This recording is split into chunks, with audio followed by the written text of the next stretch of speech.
நம்ம தமிழ்நாட்டு சிஎம் விஜயனோட படம் வந்து ஜனநாயகன் படம் வந்து ஜனவரி மாசம் வர வேண்டியது பொங்கலுக்கு. அந்த படம் வந்து சென்சார் போர்டு வந்து ரொம்ப லேட் பண்ணதுனால படம் வந்து அடுத்த வாரம் வந்து ரிலீஸ் பண்ண போறாங்க. அபிஷியலா வந்து சொல்லிட்டாங்க ஜூலை 23 நெக்ஸ்ட் வீக் வந்து படம் வரப்போது. கண்டிப்பா தியேட்டர்ல போய் பாருங்க. நம்ம படத்துக்கு வந்து சென்சார் போர்டு வந்து ஏ சர்டிஃபிகேட் வந்து கொடுத்துருக்காங்க. எல்லாருக்குமே தெரியும் சர்டிஃபிகேட் வந்துருச்சு. ஏ சர்டிஃபிகேட் ஏன் கொடுத்துருக்காங்கன்னா படத்துல வந்து நிறைய சண்டை காட்சி நிறைய இருக்கு, அதனால வந்து ஏ சர்டிஃபிகேட் வந்து கொடுத்துருப்பாங்க. சரிங்களா, நெக்ஸ்ட் வீக் வந்து படம் வந்து வரப்போகுது. இந்த படம் வந்து ஆல்ரெடி வந்து தலைவா படம் மாதிரியே வந்து லீக் அவுட் ஆயிருச்சு. சரிங்களா, தலைவா படம் வந்து ஃபாரின்லாம் வந்து ரிலீஸ் பண்ணிட்டாங்க, நம்ம தமிழ்நாட்டில் ரிலீஸ் பண்ணல. அதனால சீடியா வந்துச்சு. ஒரு பெரிய ஹிட்டான படமா வந்து விஜய் ஃபேன்ஸ் வந்து மாத்தி விட்டாங்க தலைவா படத்தை. அதே மாதிரி இந்த ஜனநாயகன் படத்தை ரொம்ப பெரிய பிளாக் பஸ்டரா வந்து கண்டிப்பா விஜய் ஃபேன்ஸ் வந்து கண்டிப்பா சப்போர்ட் பண்ணுவாங்க. மற்ற ஃபேன்ஸ் எல்லாருமே வந்து இந்த லீக்கான வீடியோ எல்லாருமே பார்த்துருப்பீங்க. படத்தை எல்லாருமே வந்து ஜனநாயகன் மூவி லீக்கான படத்தை எல்லாருமே பார்த்துருப்பீங்க. இருந்தாலும் நீங்களும் கண்டிப்பா போய் சப்போர்ட் பண்ணுங்க தியேட்டர்ல. சரிங்களா, படம் வந்து அடுத்த வாரம் வருது. எல்லாரும் தியேட்டர்ல போய் மிஸ் பண்ணாம பாருங்க.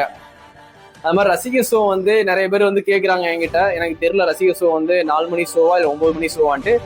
4 மணி ஷோ வந்து நமக்கு கடைசியாக ஒரு 3 படத்துக்கு வந்து கொடுக்கல விஜய் படத்துக்கு. இப்போ வந்து நம்ம அண்ணன் தான் சிஎம்மா இருக்காங்க. அதனால வந்து 4 மணி ஷோ வந்து நான் ரொம்ப ஆசையா வெயிட் பண்றேன். கொடுத்தா நல்லா இருக்கும். இல்லாட்டி 9 மணிக்கு போய் ரசிகர் ஷோ வந்து ஃபேன்ஸா போய் எல்லாருமே என்ஜாய் பண்ணி பாருங்க. நெக்ஸ்ட் வீக் ஜூலை 23 படம் வருது. கண்டிப்பா எல்லாம் தியேட்டர்ல போய் பாருங்க.